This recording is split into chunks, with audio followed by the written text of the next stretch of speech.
Hello and howdy there, everybody. A couple days ago, I saw a disturbing and complicated picture. I've been seeing a lot of those lately. This one was particularly disturbing, perhaps the most uncomfortable and disturbing. The film is called Compliance. And again, very difficult to watch. I'm really divided on a rating, a rank in my head. I'm not really sure. I think 7 is fine. I mean, that kind of really sums it up. It's really difficult. Again, I saw it a couple days ago, and I mean, I've thought about it. I haven't thought about it much because I don't want to. And basically, the opinions I've established and will share were established soon after watching the film. Compliance is about, it's based on true stories, true accounts. It's about a fast food worker. The whole film takes place, 98% of the film takes place in a fast food restaurant, much like McDonald's,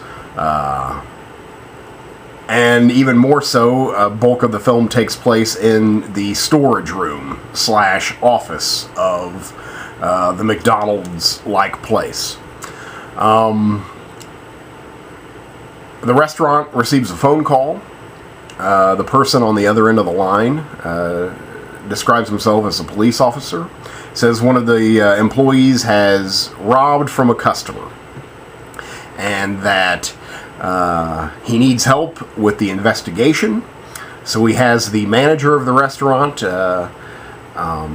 secure the employee in the back room, and a nightmare proceeds to happen. She's violated in every sense of the word. And it's all because a disembodied voice on the other end of the telephone tells the manager what to do. Again, this is based on true accounts, and also several social experiments, like verified social experiments. But there have been over 70 reports of something like this happening. It actually made it into the news like last year or so. You may remember it. This takes like the worst aspects, the worst elements of those 70 cases and puts it all into one nightmarish 90-minute session. And it's terrifying. Here's my thoughts in a nutshell about the film, and hopefully I won't have to say much more because I can't really think of much more. I was trying to remember the name. I want to say it's Evan Glottal. I could be way off on that. He is the writer-director. This is his second film, and I think he's very talented. He's very skilled at manipulation and storytelling. The film is well shot. It's cleverly shot. I mean, half the time we feel like we are violating the employee as well because we're there and not doing anything. It's very kind of like fly on the wall type. I mean, a lot of the shots are established like we are not even supposed to be there. Like the camera is looking through like supply shelves or things are just happening off to where we're like standing in the corner trying not to be noticed, or standing behind a shelf trying not to be noticed, but yet we are fascinated and trying to absorb everything that's going on with these people, but we're not quite allowed to be there. Again, it's very cleverly shot. I think it I mean, it's all about this mood, and this expression of this terrible situation. And I think everything melded nicely to bring that into effect. It's incredibly well acted. I can really only remember the name of one of the actors, and that's the lead. I mean, I kind of want to call her the lead. It's really a co-lead between two females, but the older one, the manager, the store manager, Ann Dowd, I believe she's been nominated for an Oscar before. She was tremendous here. I wouldn't mind seeing her get a nomination for this, just because I thought she had a very difficult role. So everything with the film technically is fine. You know, it's very good. It's well written, very well acted, well shot. You know, it looks good. It feels real. You know, again, everything that qualifies it as a film, the technical aspects of filmmaking, very fine. You know, nothing really to complain about. The whole crux of the problem with me is this tells a story that you just don't want to see. I mean, it makes for a unique experience because, again, it's fine, and it's obviously well delivered and very manipulative, because halfway through the film, I wanted to leave. You know, I wanted to get out of there. I wanted to go. I was highly uncomfortable. I didn't like being in that situation. I felt absolutely powerless. I felt helpless, which is very effective because all of the, you know, some key figures in the film are powerless and helpless. So I thought that was very interesting, how I was probably feeling the same things that the characters in the film were feeling. You know, it just, no one seemed to listen to reason, and that's the thing, is like, you can't believe it. You know, it's hard to believe in what, and how could this possibly happen? In what world? You know, it seems almost like science fiction, but yet they are true accounts. They are, you know, everything is written down somewhere. This happened. This does happen. It is part of the human condition to behave like this, even though you think it's impossible. Because as a viewer, I mean, I saw this, there were probably maybe 12 people in the theater tops. It was a very small theater, but there was somewhere between 12 and 20 individuals in the theater. And I had a vantage point of at least half of them, as half of them sat in front of me. And myself and the people in my row and the people in front of me included, we were all just moving constantly in our seats. You know, lots of this going on. You know, we just couldn't believe it.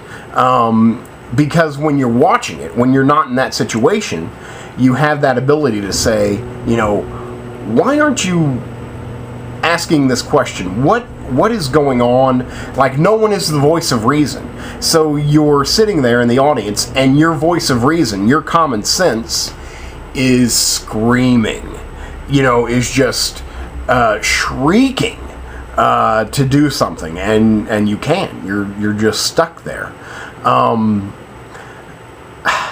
You know, one thing, I mean, maybe it veered a little bit into mockery.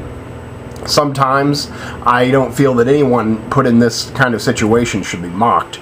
It's terrible. I don't understand how it, you know, could even happen, but you know, everyone's a victim in this film, and I don't think any victim should be mocked. And the ending is very difficult. I replay the ending in my head more than anything, and you know, that's kind of when the, you know, the point is made. And I don't know, you know, again, it's difficult. It's a difficult watch, and a difficult, you know, message. But you know, I really do feel that everyone is the victim there. And I mean, even the people who should have stopped. And you have no idea why they don't stop, just because someone on the other end of a phone who says they are a police officer gets you to do all these things. And no one, until the very end, until this God-given voice of reason comes in the room, does anyone ever say no? Does anyone ever use common sense? And that's what makes it so difficult, is because you just want to be there. Again, literally, I wanted to leave. I wanted to be done with the movie. I couldn't stand being in that situation. It made me feel incredibly uncomfortable. I felt so sorry for these composite, fictionalized characters. And then it made me think of the people that it actually happened to. And it boggles the mind. It just doesn't make any sense. But again, very powerfully acted. It moves right along. It's a 90-minute film. You're squirming in your seat so much, and your brain is just on fire for most of the time, that you don't even really feel the 90 minutes slip by, except that, it kind of feels like torture. But again, it hypnotizes and captivates in a way that the time passes relatively smoothly. The acting is downright powerful. There's a lot of character actors and actresses in the film. You'll probably recognize 3 to 4 of the actors, at best. I can't think of any of their names. I even had to look up Ann Dowd, even though I knew that name. I remembered it from the credits. She does a tremendous job. All of the acting is really good, and a lot of character actors that you recognize but don't necessarily know. The bad guy, I believe his name is Pat Healy, something like that. I recognized him. I can't put my finger on what I've actually seen him in before. He always plays a kind of slimy, scumbag. So he does a great job here. His performance is, mostly vocal. He is a disembodied voice on a telephone. But you do get to see him. You do get to see his environment, a little bit of his life, which makes it all the more disturbing. But he's really good in it too.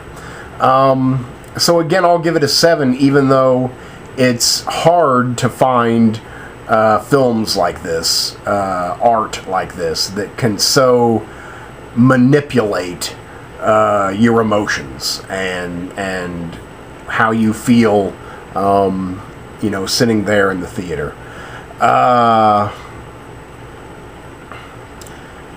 So that that's my deal. It was well made, well written, well shot, well acted, but yet it's incredibly painful to watch.